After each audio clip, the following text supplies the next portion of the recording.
MCTV, la chaîne qui enseigne, la chaîne qui éclaire. Pour vous servir, veillons à ce que chaque information soit pure. MCTV, la chaîne qui enseigne, la chaîne qui éclaire. Pour vous servir, veillons à ce que chaque information soit pure. Voici la chaîne qui décortique les réalités de la Tariqa Tijani. Notre point de relais avec le bien guidé Al-Imam Mahdi al-Muntazir. Medina Cher, Medina Cher, Medina Cher TV, chaîne de lumière. Medina Cher, Medina Cher. Amis téléspectateurs et téléspectatrices, Dear viewers of Medina Sheikh Television, MCTV, we extend our warmest greetings to you on the occasion of this highly anticipated annual program, The Great Interview, renowned for its insightful information. This broadcast takes place within a geopolitical context of significant national and international interest, making it central to current debates. Currently, all observers, commentators, and researchers are trying to gain insight into the activities and revelations of our guest, who, in the meantime, has received several titles, such as the Revealer of Hidden Sciences. Some call him the Authorized Voice, among other designations, that all prove true of him. The faithful and companions who follow him consider him the last missionary of the end times. Also, all the knowledge and mission he conveys have earned him the title of Imam al-Mahdi al-Muntazar. It is this emblematic figure we welcome today. Seydi Mouhamed El Cheikh, we extend our sincere and solemn greetings and thanks to you, for it is not easy to obtain this privilege with you. We now give you the floor so you may introduce yourself to our viewers.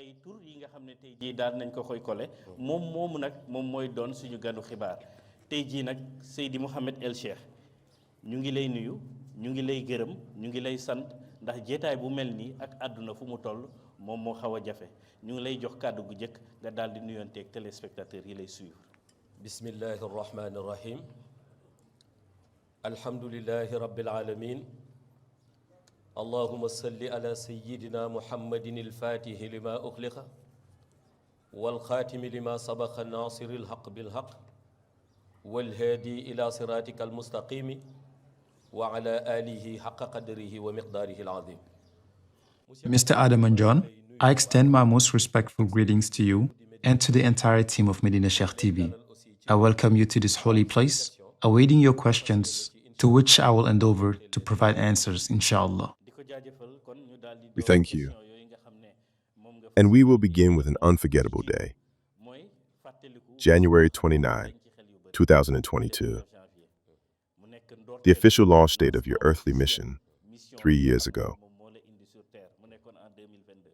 Since then, you have undertaken many organizations, including a popular concept that is blossoming in Senegal and around the world, the conscious youth concept.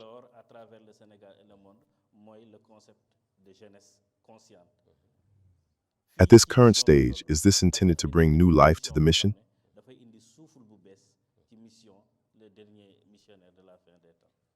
As I constantly recall, January 29, 2022 marked the beginning of the mission. And as it is commonly accepted that everything has a beginning, this beginning must necessarily be accompanied by rigorous follow-up. In other words, we continue this momentum initiated on that date, basing ourselves on the roadmap entrusted to us by the holder of this mission, while taking into account the specific requirements of each era However, when it comes to this mission, within the framework of the organization, it should be kept in mind that it is a consignment to our person. Therefore, it is not for us to impose our own thoughts, personal visions, or particular methods.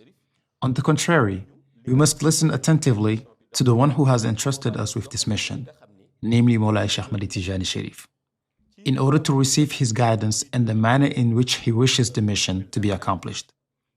In these precise moments, we observe from 2022 to 2075 a massive adherence of youth to the mission. However, as it is well established, youth constitutes the foundation upon which any sustainable enterprise rests, whether it be religion, the Sufi domain, the economic framework, or the development of a country. It is thus that we consider it imperative to bring youth back to the source by exposing them to the profound reality of the mission, what it truly consists of, what are the objectives of a missionary, as well as the role and posture that the companions must adopt. It is in this logic that the full reverence of an organization as coherent as Dahiratoul Imane is revealed, which distinguishes itself by its call for a conscious and fully invested youth. This is a structure whose essence resides certainly in a dynamic strongly animated by youth, but which also integrates the vigilant presence of elders. The latter play a fundamental role in accompanying these young people. This organization thus responds to a well-established logic to ensure that the directives we receive within the framework of the Wahyu, emanating from the holder of the mission, are faithfully transmitted to the youth, and above all, that they are executed as ordered. However, we note that this becomes all the easier with a conscious youth, who affirm loud and clear that they follow no one else's directives but those of Seydi Mouhamed El Cheikh. That is why I have placed them at the forefront, telling them clearly that if they are to be authentic companions who journey with me in this mission, it will be them. Such is the true meaning. This was a question that interested many people, and you enlightened them.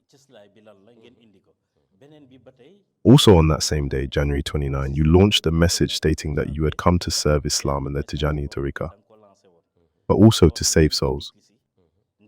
You confirmed that it was a universal message, including everyone, even religious leaders. We therefore ask, have the religious guides of Islam heard of your message and your mission, both in this country and internationally?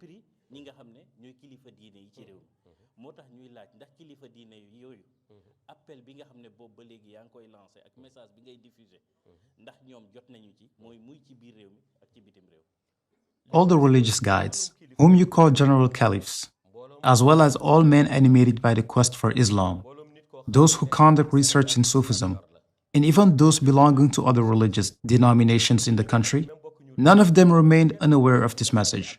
Nevertheless, once this message is received, everyone has the right to interpret it according to their own understanding. What will guide their interpretation can reside in different factors: their personal intelligence, their savoir-vivre, their level of knowledge of Allah, or the degree of reverential fear they maintain towards Allah.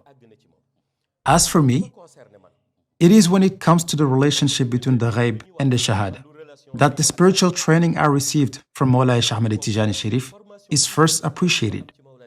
The prophets you know, especially the 313 messengers, among the 124,000 created prophets, their souls and their existence, as well as the Akhtab, as well as all the realities present in the chosen ones of Allah who sit in the Hadaratul Ilahiyah, down to the holy souls evolving in the intermediate world of Barzakh, there is none among them with whom I cannot enter into communion or contact, whether physically or spiritually. All of this falls within the domain of mystical science. Thus, as far as I am concerned, my stay on earth is by no means motivated by personal interest. Even if I were to return to Barzakh, that is where I have more intimate relatives and true allies, compared to here below. My presence in this world is therefore guided by only one purpose: to deliver a message. A mission whose message has been inscribed in my soul for millions and millions of years in the world of ghaib. It was not until 2022 that this message officially began to be revealed for me to transmit it to the world. However, the transmission of this message revolves around two fundamental elements. The first is that this message is, above all, a message of Islam, and therefore concerns all Muslims. Thus, when a Muslim receives this message, it is up to him to observe whether he finds through it the foundations and principles of Islam, as well as the teachings that Islam imparts to the human being in what is called religious education. Once this is verified and attested, he can then interpret the message according to the perception given to him. The second aspect of the message, which falls within the framework of Sufism, concerns the domain of zikr. Thus, whoever wishes to perfect their relationship with their Lord will find in this message their salvation. For my part, as a missionary, what concerns me is the order I received to convey this message from 2022 to 2075. Today, here I am engaged in this work, launching the message through a discourse of universal scope. As for the benefits, it is Allah subhanahu wa ta'ala who, by His grace, integrates every person who is to benefit from it. One can therefore say that some of them have seen the importance of your message, because during that very ceremony marking your anniversary, we saw that religious families sent emissaries who even testified publicly about you. Notably the family of Momar Senegalese, who built and managed the Mosque of Divinity in the heart of Dakar. Their Khalifa sent them to you. In the context of your mission, how do you analyze this approach?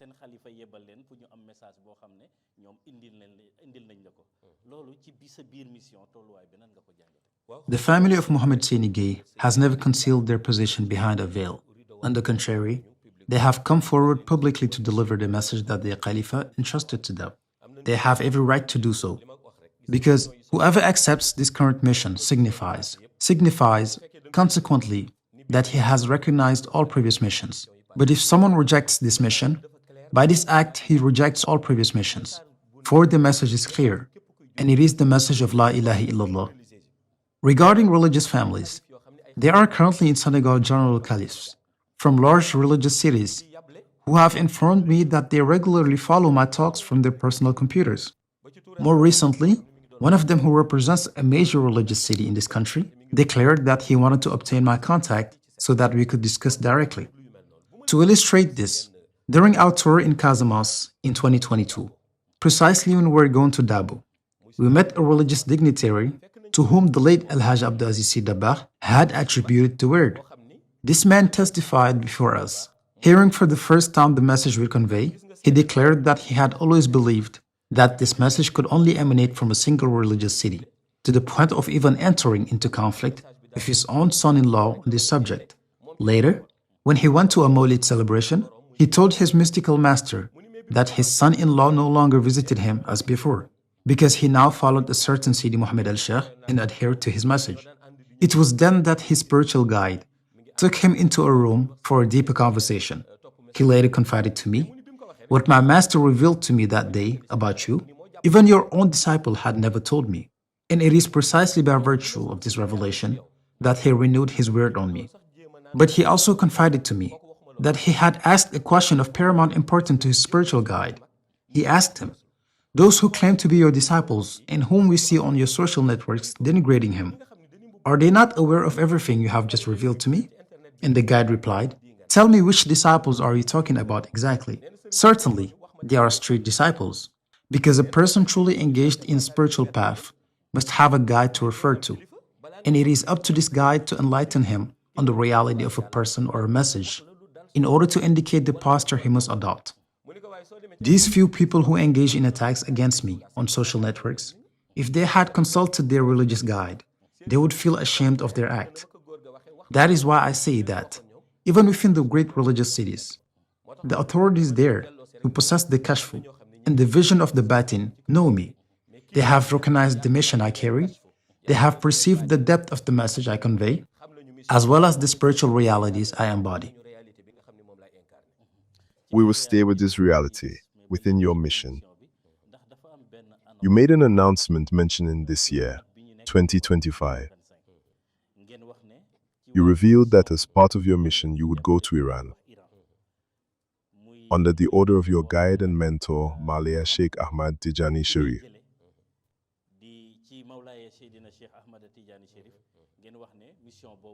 Currently, in 2025, under what representation will you go to Iran?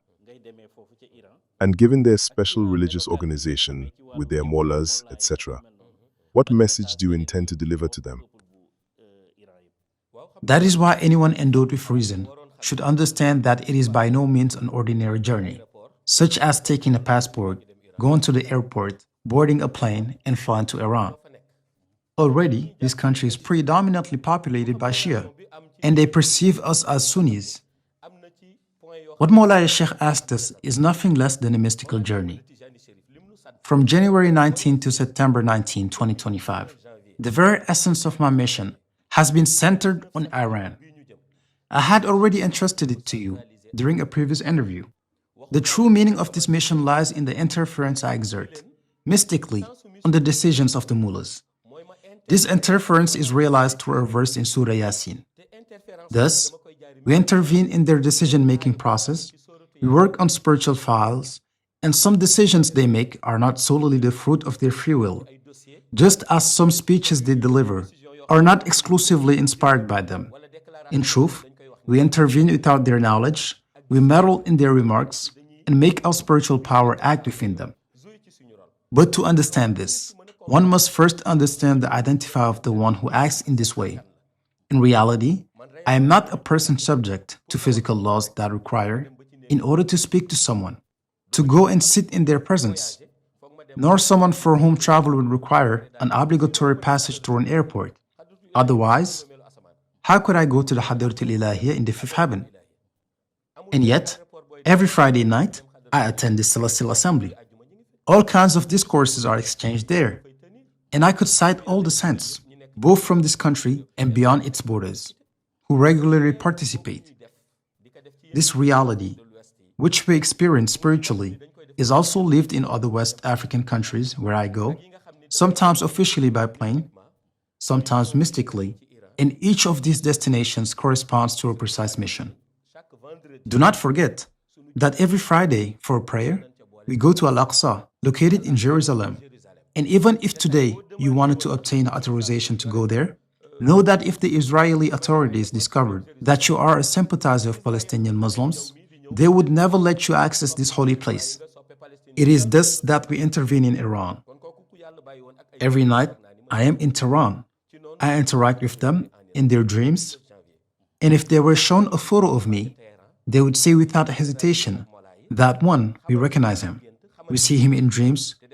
We see him every day in our homes and places of worship.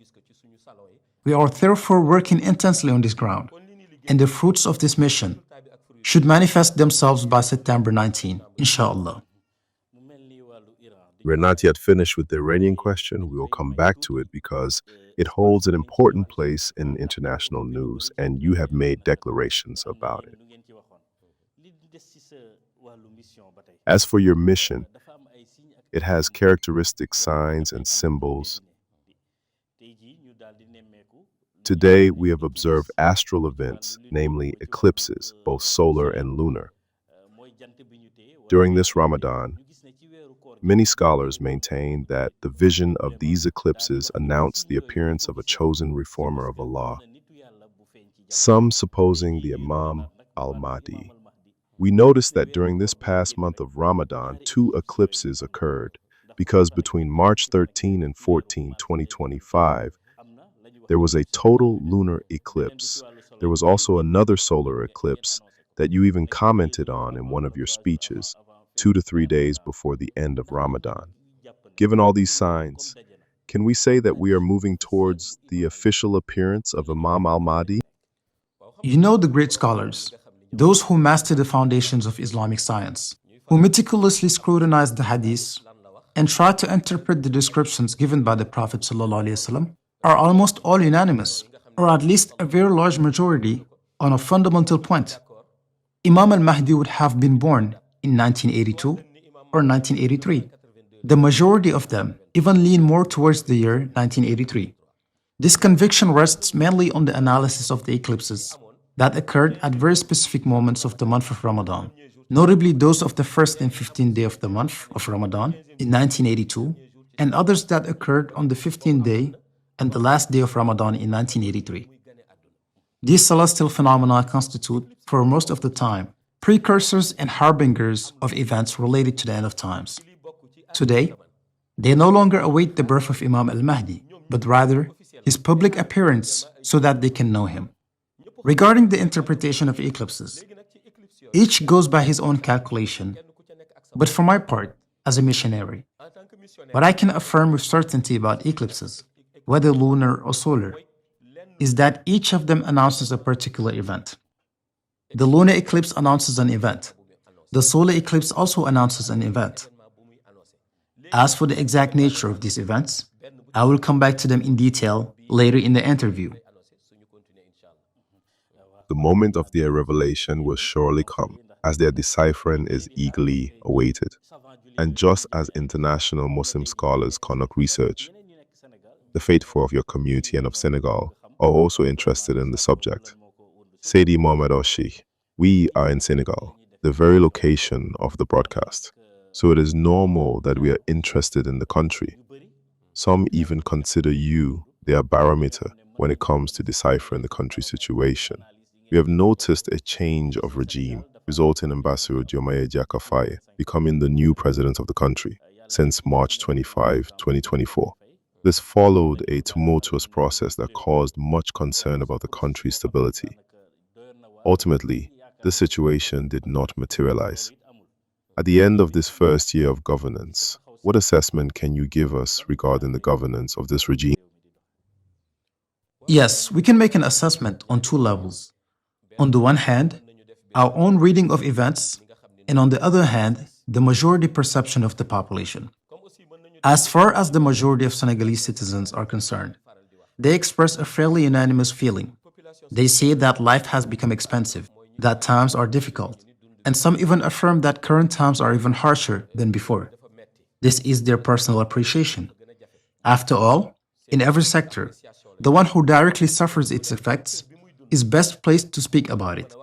Each household, depending on its daily income, is the only one capable of evaluating what is accessible or not at its level.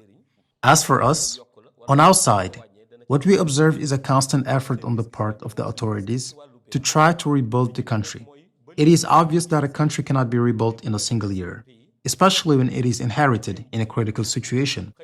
To say that within 1 year, all sectors have been restored would be an illusion, and any person of reason easily understands that this is impossible. What we observe, however, is that there is indeed a clear will to act.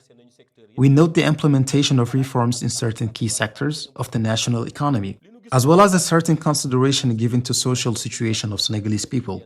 The authorities are trying to respond to it through targeted initiatives and solutions.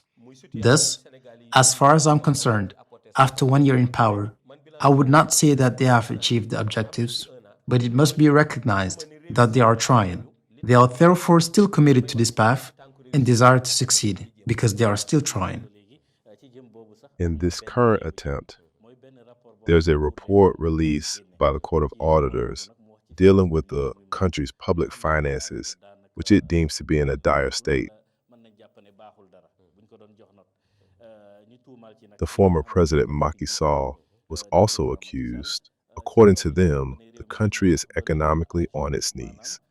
The critical level of debt is attributed to embezzlement and corruption, and they claim it could take a year of generating money without even settling these debts. Currently, if you could provide an analysis on how to restore this financial situation, what would be your proposal? I think that first and foremost, it is necessary to turn the page on the Macky Sall affair. He was the president. He exercised power according to what he deemed right. Perhaps there is a report that implicated him in certain facts, but we are not here to bring Macky Sall back into the political debate. We are here to seek solutions to the dysfunctions and abuses he left as a legacy. Constantly dwelling on discourses like Macky did this, Macky did that, will not lead us to any development. The Macky Sall chapter must be closed. We are no longer under his authority, but under that of President Bassirou Diomaye Faye. It is now up to us to focus on present realities and to see how to effectively use what is at our disposal instead of clinging to the past. As for what could generate resources for the country, I have already expressed it. Anyone holding a public office must earn their salary, because it is this legitimate income that is supposed to allow them to provide for their family. And if they wish to acquire a house, they should do so through a bank loan or from their personal savings.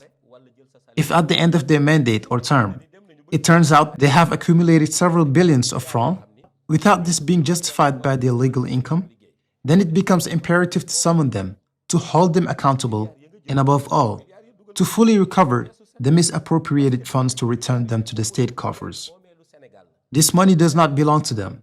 It is public property. It is therefore essential that the authorities summon these individuals and recover the sums that all experts deem incompatible with their official income. If such an operation is conducted, there will surely be a positive impact on public finances. But as long as this step is not taken, I will not say that there will be no money in the state coffers, but it is clear that the situation will not improve anytime soon. In my opinion, this restitution of misappropriated public funds should be a national priority. We saw that in the National Assembly, a bill that was finally adopted sparked great debate. It was the bill interpreting the Amnesty law, which was adopted before the former regime left in March 2024. Should it be purely and simply repealed, or could the current interpretation in force cause an alteration to the normal functioning of justice?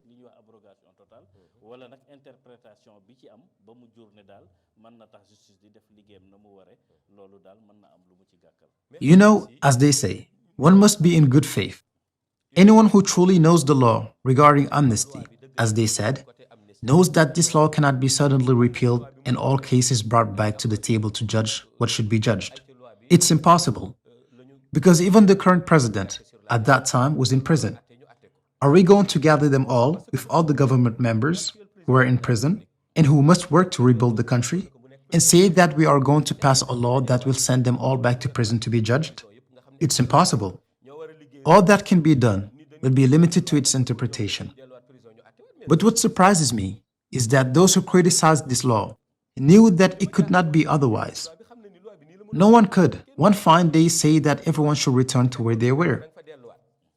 Because many of them who are in positions and who are working to rebuild the country would return to prison. Because many of them were there. So let's interpret this law judicially. Now, what we must remember is to ensure that every guilty person is identified and that justice remains independent to judge them according to the faults they have committed. As magistrates and judges say that it is their job, once the files are received, they will work and no one will be able to prevent them. Now that they have voted it, the rest is to wait for the outcome to be able to appreciate it.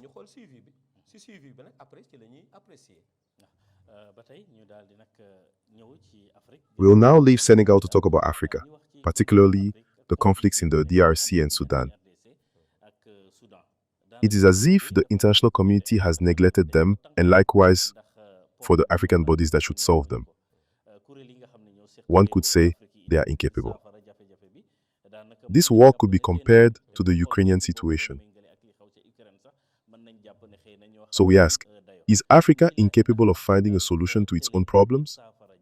Let us also remember that foreign powers that often intervene, namely Europe and the United States, are accused of interference, while sometimes it is they who achieve solutions. Given such a contradictory situation, how do you judge it? If you observe even these foreign powers in question, when they get involved in a conflict, they first calculate their interests. They don't come to work for free, just to establish peace. No. They analyze, if we help this country defeat the rebellion, or if we help this country dominate the other, we can extract oil from its lands, obtain its diamonds, or other resources they need in Europe or the United States as raw material, to create their own devices or advance their economy and development. If they find that this land has nothing interesting, except people or peoples who are killing each other, in that case, I am not even talking about interference. but they don't even comment on it. Currently, this is what is happening in the DRC, in Sudan, but also African leaders must wake up and understand that no one will solve the problem for us. The advancement and development of the continent must be handled by ourselves. We must put everything on the table, abandon certain things, and prioritize the interest of our people before our personal interest. There are several conflicts. If you look at their source, you will see that most are problems of power struggles. One refuses to leave power, the other wants to access power, but he knows he cannot go through legal channels, so he stages a coup. This is what undermines the African land. We all know it. As long as we have not agreed to prioritize the interest of the people, you will see that each time it will be a conflict here, another there. For foreign powers, no need to wait for them. When they see their interest, they will come. When they don't, you won't see them.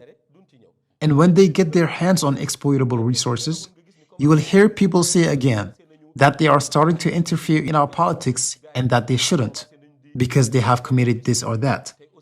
They have their way of working, which is their badge. And their love of working in a country is to take the resource to bring it to their country for their own interest.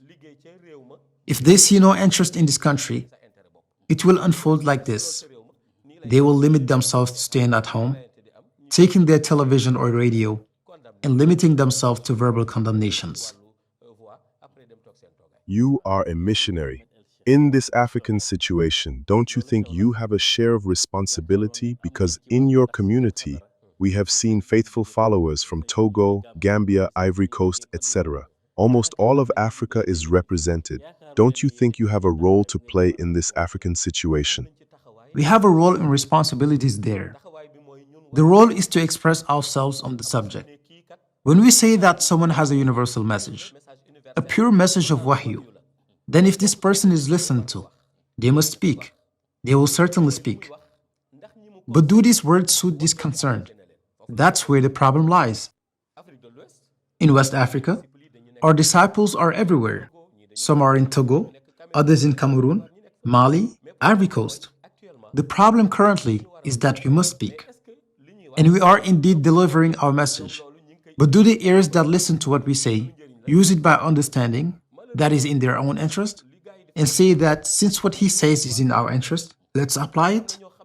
Unfortunately, power makes one mad. There are some who, once at the top, only listen to what is in their own interest. And unfortunately, the majority of leaders proceed this way. And our responsibility is to speak. That's what we can do, because we have not been entrusted with the governance of these countries. And they have listened to our words. And these words, if they apply them, they benefit from them. And if they do otherwise, we will continue to express ourselves because we have a universal mission. As part of this universal mission, we've noted a meeting of Arab countries led by Egypt addressing the problem of Palestine, which is suffering martyrdom.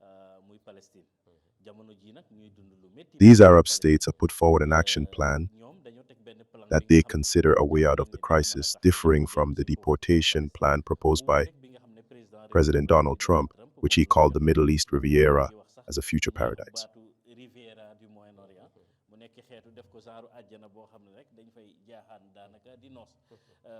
Also in their plan, they did not involve the Hamas Islamic movement. How do you judge this strategy aiming to bring peace by excluding Hamas?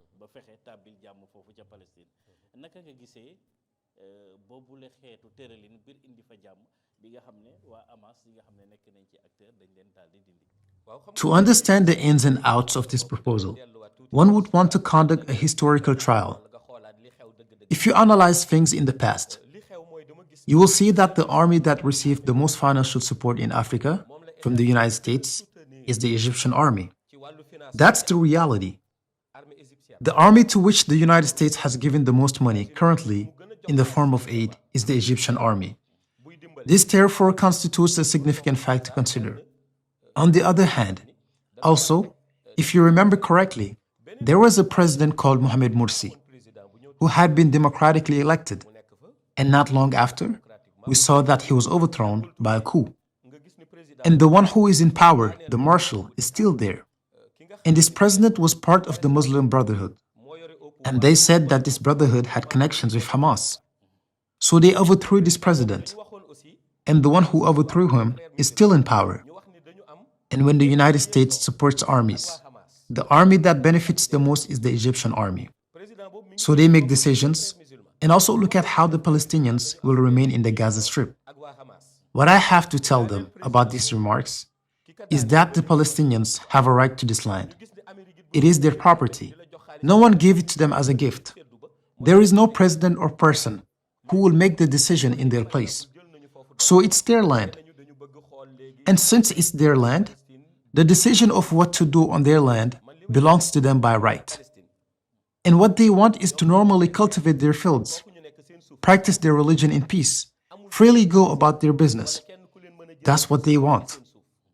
Now, to say that we are going to solve the problem of the Middle East, or more precisely of Palestine by saying, I am going to exclude Hamas, these are the words of someone who does not want to solve the problem. Because today, Hamas is the only political in our branch that protects the Palestinian people more than anyone else.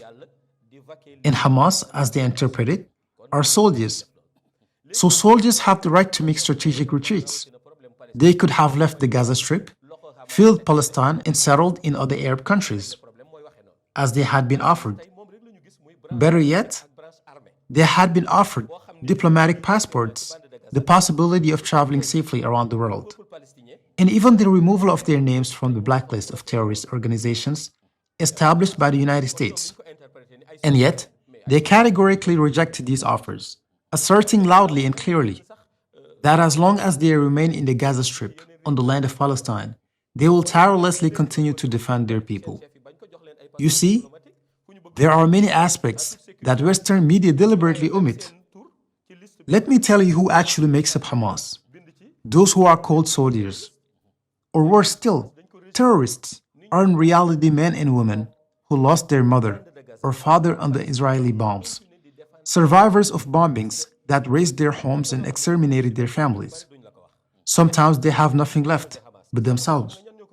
It is these people broken by war who gathered to found Hamas under the leadership of a spiritual guide, an Islamic scholar, and a true man of God, Sheikh Ahmad Yasin. This man, who was constantly seen sitting in his wheelchair, embodies dignity and unwavering faith.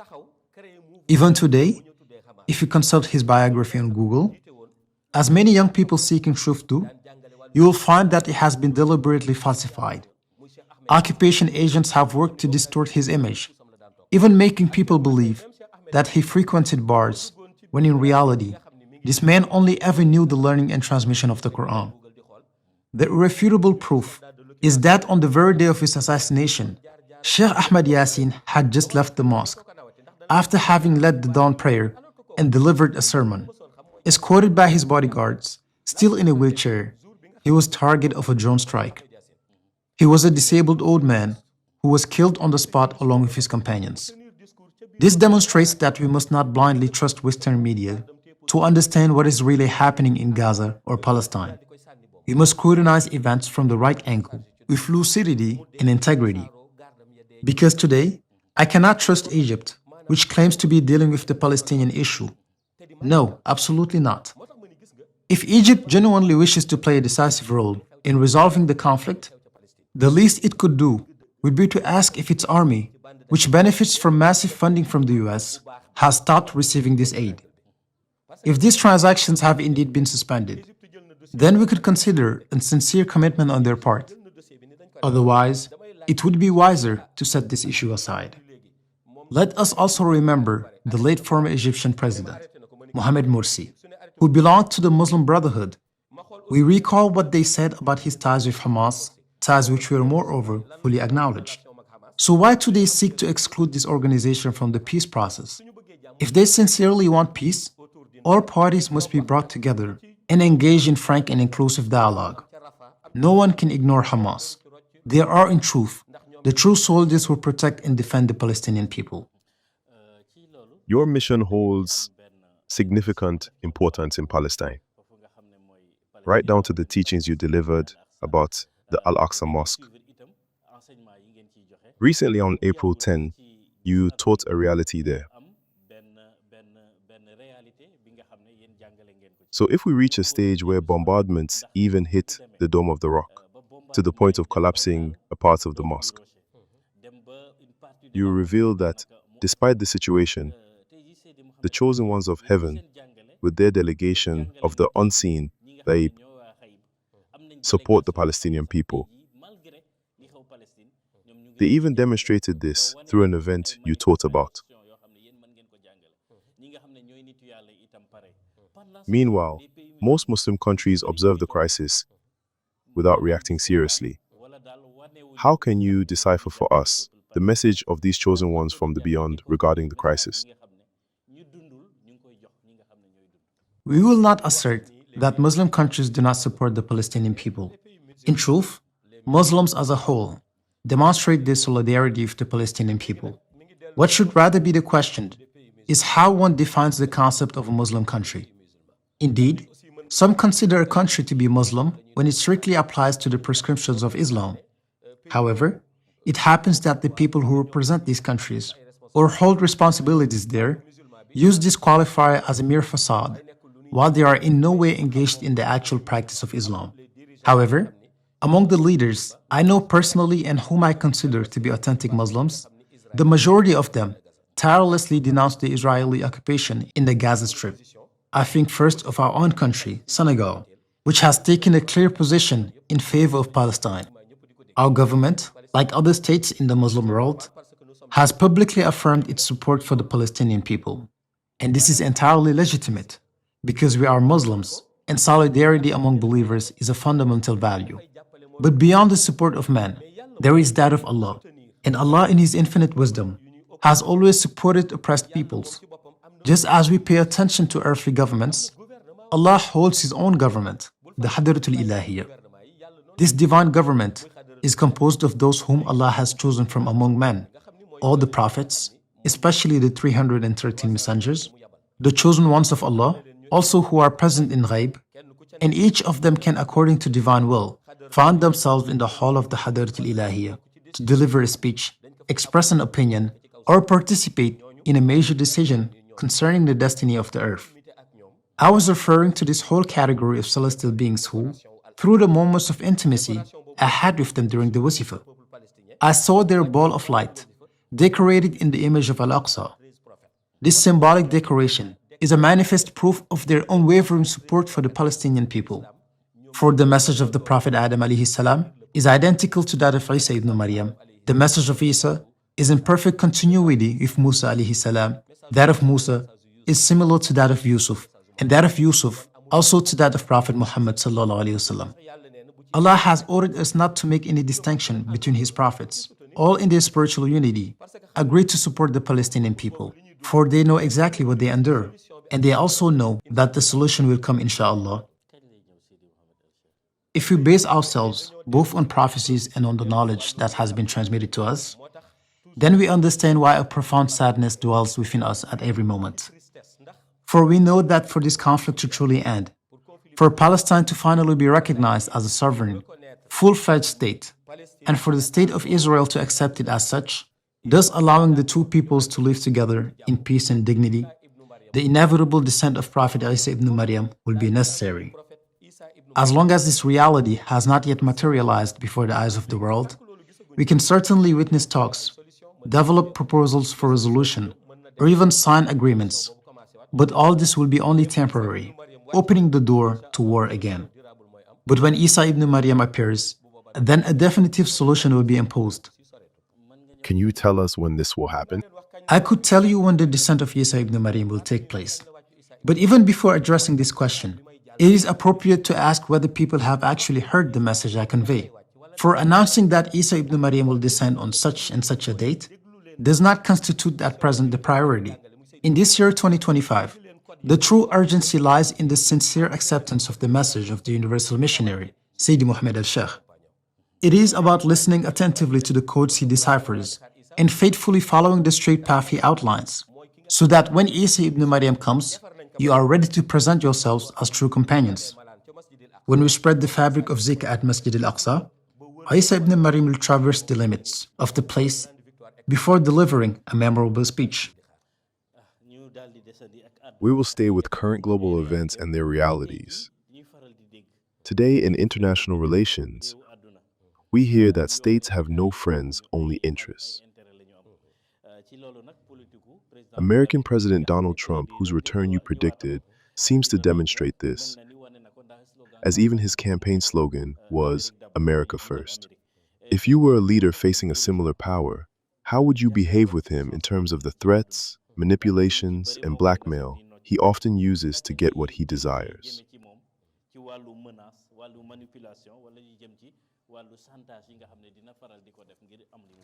It can surprise me when I hear you say, if you are a leader. Because in truth, I am indeed a leader.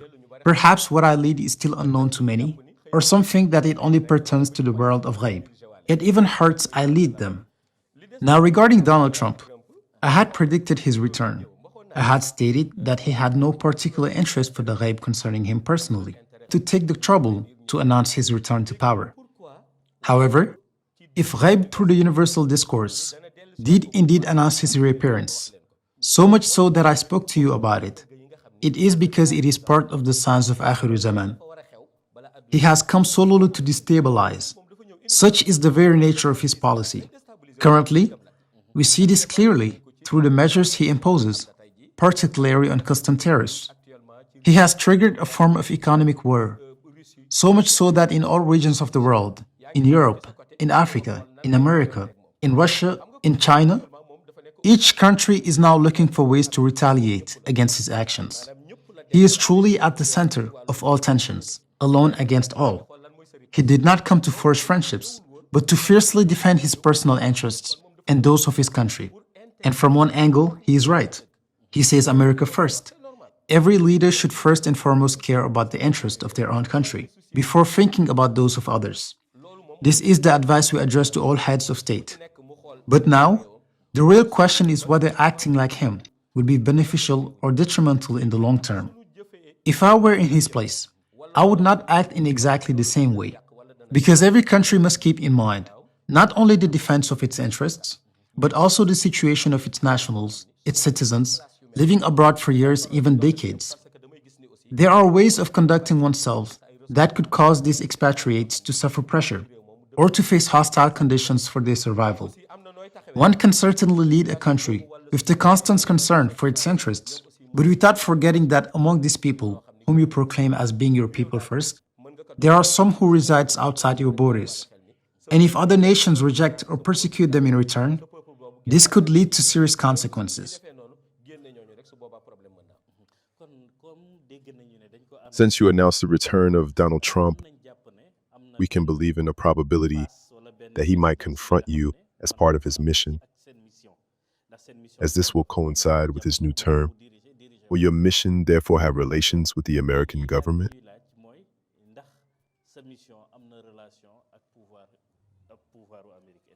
Our mission has a universal dimension, linked to all domains and realities of this world.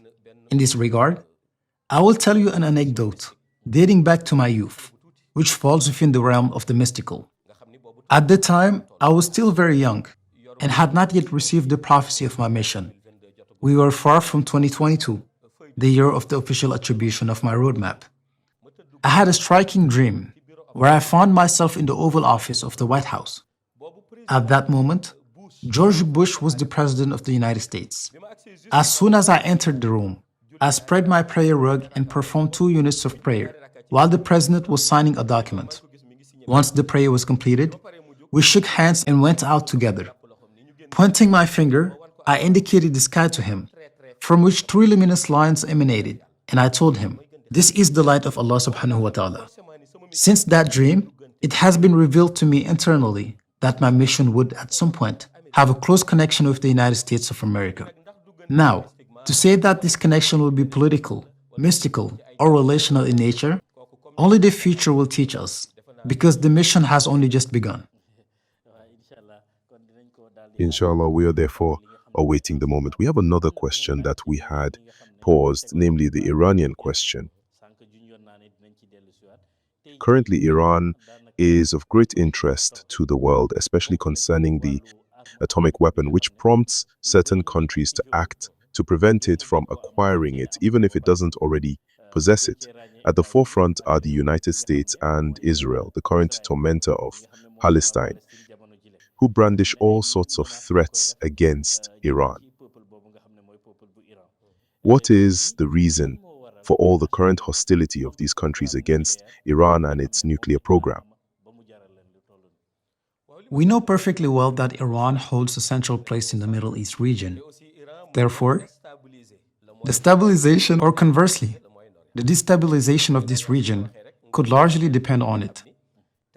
It must also be recognized that Iran enjoys strategic legitimacy due to its important oil resources.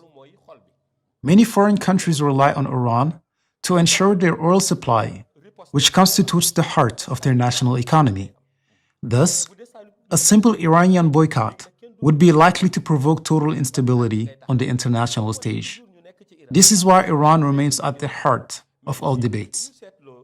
Let us recall the striking speech of Ayatollah Ali Khamenei, Iran's supreme leader, delivered on the day of Eid. He explicitly mentioned a severe retaliation, going as far as considering the use of nuclear weapons in case of extreme necessity. Do you think a religious leader of his caliber would mention it if there are many public threats if Iran did not already possess nuclear weapons? Many think that they wielded the threat just to intimidate people.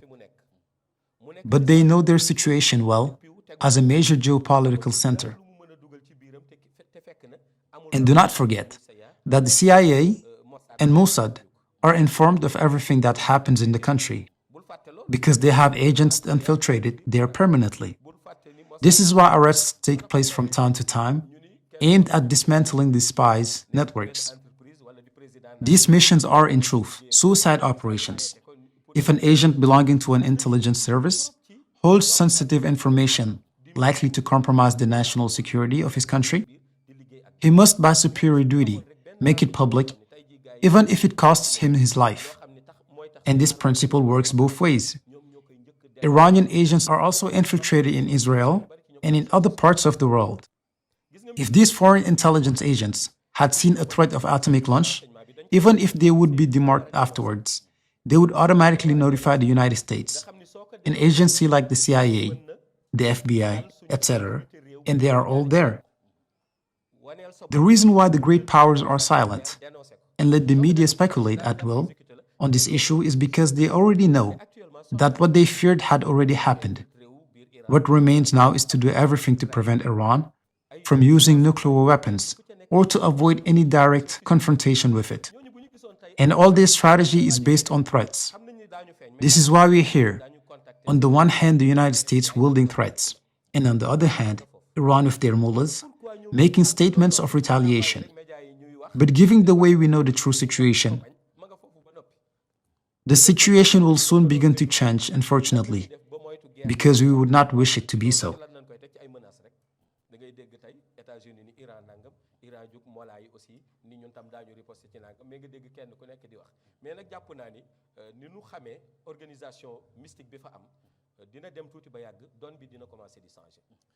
Seydi Mouhamed El Cheikh, how did Iran manage to acquire nuclear weapons? Iran has an exceptional intelligence service, capable of infiltrating structures as powerful as the Mossad, the CIA, or the FBI. It is the only country in the Middle East to possess such operational capability. The United States itself, through its foreign policy and cooperation, has even gone as far as to discover this reality. But they are unable to identify them with certainty. If there is a leak, from what level does it come? This is the question they cannot solve. Since they are incapable, that is why they camouflage themselves by sometimes spreading false messages to try to identify infiltrated agents. But unfortunately for them, these agents have already been trained to recognize these false alarms. As long as the United States has not yet clearly identified these agents, knowing that such a person is in America, another in Israel, they will limit themselves to threatening without daring to attack Iran. If they succeed now, they could launch an attack against Iran, just as the latter can attack them. But the trend will inevitably evolve because of a special mystical reality that persists in this region. And when that happens, it will unfortunately not be in favor of the Middle East.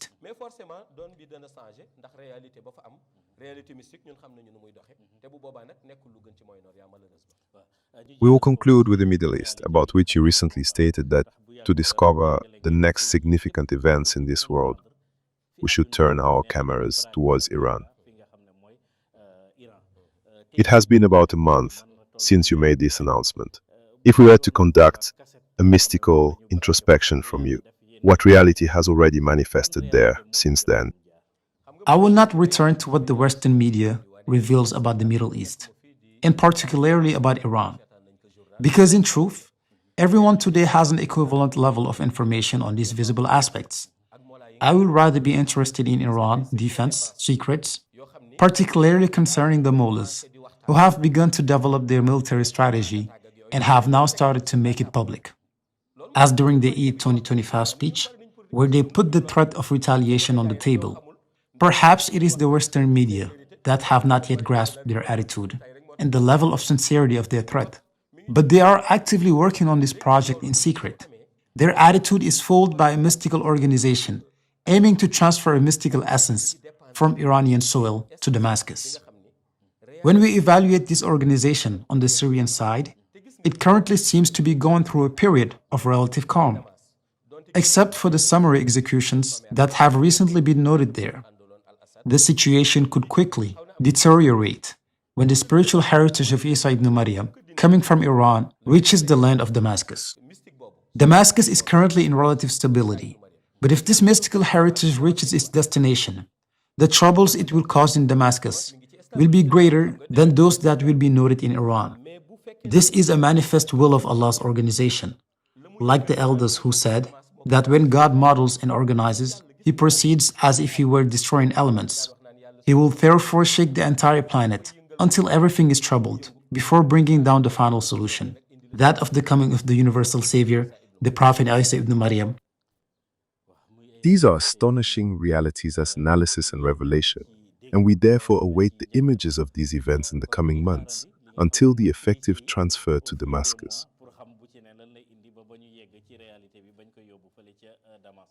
Seydi Mouhamed El Cheikh, the broadcast is drawing to a close, but we would like to add a few small questions. Still within the current functioning of the world, this time we will go to Afghanistan. We have observed that since the return of the Taliban to power, women are persecuted or limited in their freedom of life, which is contrary to Islamic teachings, even if they consider it based on Islam.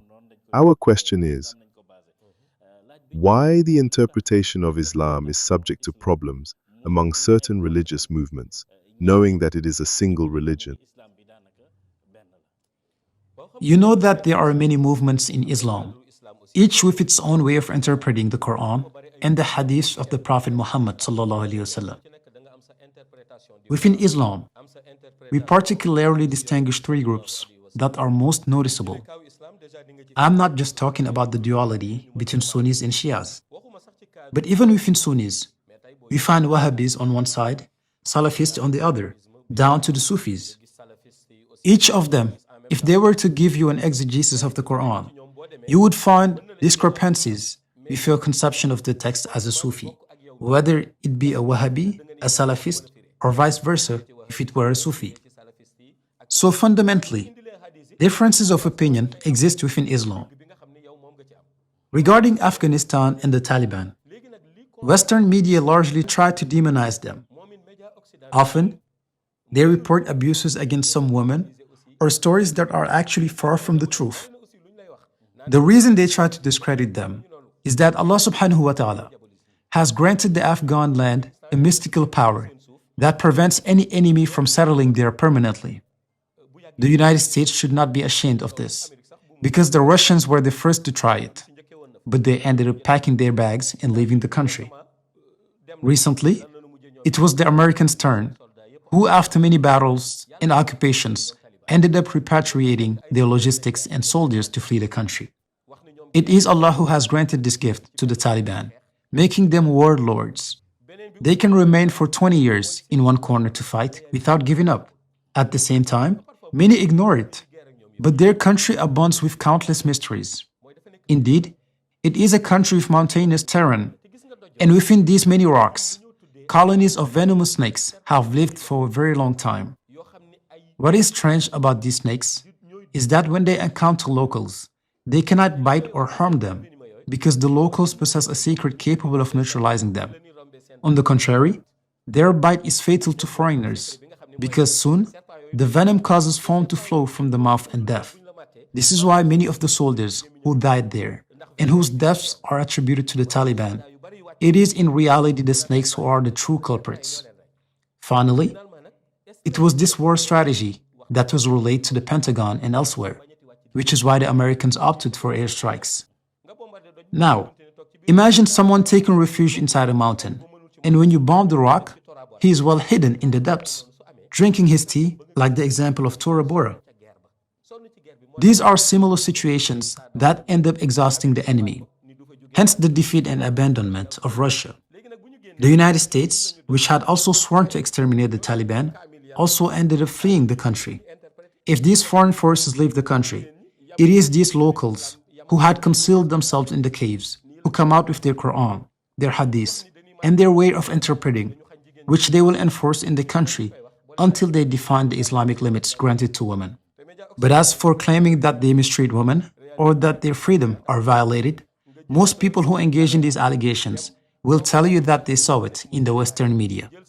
And as far as I'm concerned, these media are not enough for me when it comes to informing myself about the internal reality of Afghanistan. It will even be better to go with your camera to film the women and the situation in the country and talk with the Taliban to get their version of the facts. Through these technical means, we have observed a rapid rise in the new field called artificial intelligence. This is the current topic in the field of technology and computer science. How could it be used judiciously, especially by your companions, to create surplus or contribution to the universal mission?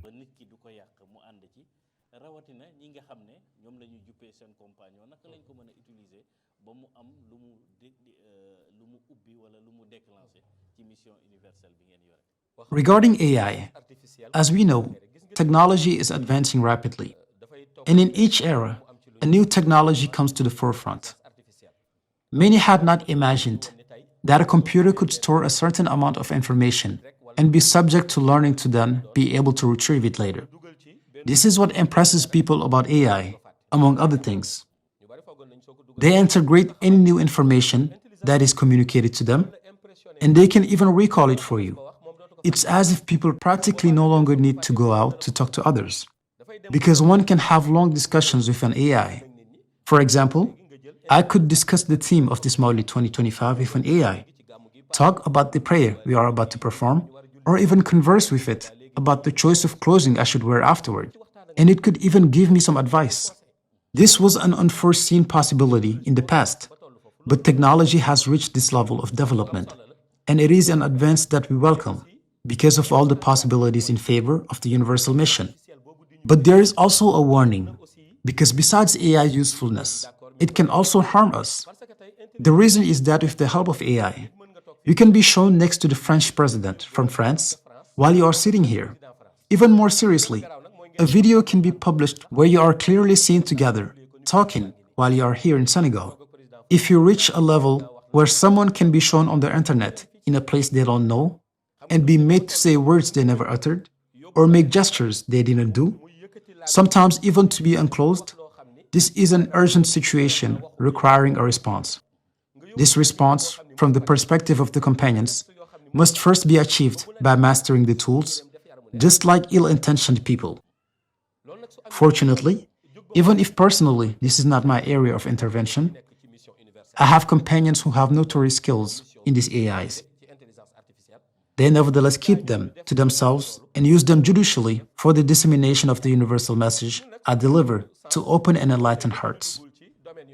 But if they were animated by bad faith to harm or sabotage people, they could easily do so. So we have this competence here in Medina Sheikh. Those who can manipulate it are present here, and they can respond to any kind of challenge in technological development.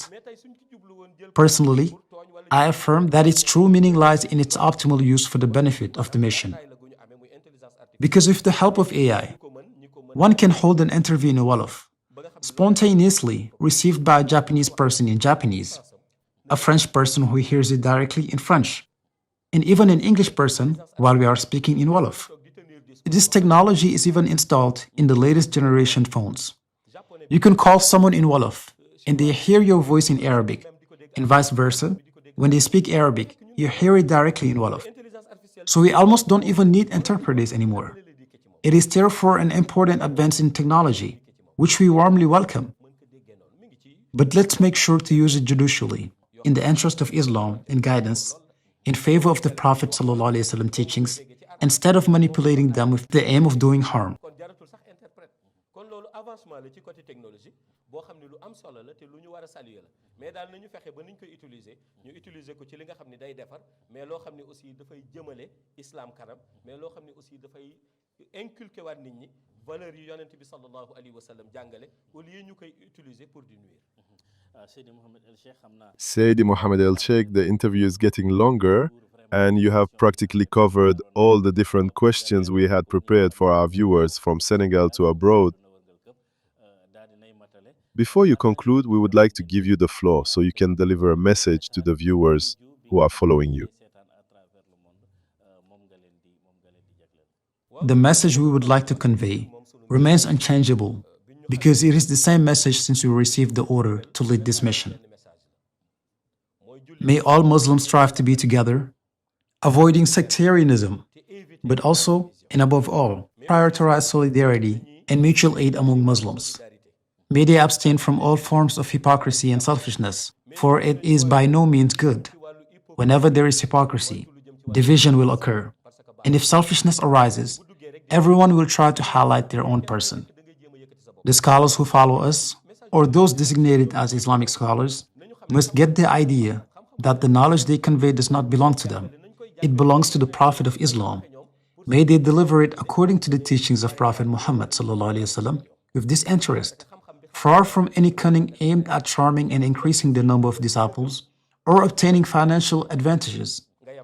May everyone also exercise restraint by adhering to their beliefs without criticizing the ideology of others.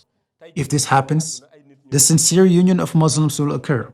May people also know that they cannot exceed the status of being human.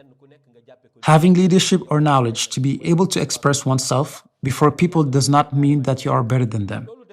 If everyone proceeds in this way, there will be total peace within the community and in our mutual relations. Indeed, all the problems that plague us are conflicts of pride and vanity, such as, I have more knowledge than you, I own such and such property that you don't. The essential thing is to perfect one's heart and one's relationship with Allah, so as to be among those who will hold their heads high and who will be happy when they meet their Lord. And let us be careful not to focus on this world, which will certainly end, no matter how long we live. Dear viewers who followed the great interview with Seydi Mouhamed El Cheikh here in his religious city of Medina Sheikh, our interview concludes here. We give you an appointment in the coming years by the grace of Allah. Before we leave, we offer you the microphone for your final words. On this occasion, the entire MCTV team, through my voice, thanks you for this precious annual meeting where you decipher the news of Senegal and the international from two angles, the apparent dimension combined with mystical aspects. We therefore extend to you all our thanks and honor.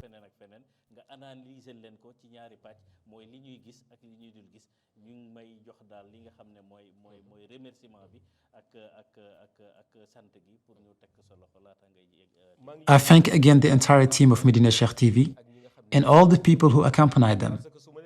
For it is through this thank you that I will greet in passing all my sympathizers who are here, abroad or in other religious families. And it is through your broadcast that they have been able to follow my message to the point of appreciating me and making all the positive comments you see on your networks, be it on YouTube, on TikTok, etc. We thank you deeply and pray that Allah strengthens and assists you further, in the Zahir and in the Batin on all levels. Assalamu alaikum wa rahmatullahi ta'ala wa barakatuhu. di leen tàgg aussi ci baatu asalaamualeykum wa rahmatullahi taala wa barakatuh. Merci beaucoup. MCTV, la chaîne qui enseigne, la chaîne qui éclaire. Pour vous servir, veillons à ce que chaque information soit pure. MCTV, la chaîne qui enseigne, la chaîne qui éclaire. Pour vous servir, veillons à ce que chaque information soit pure.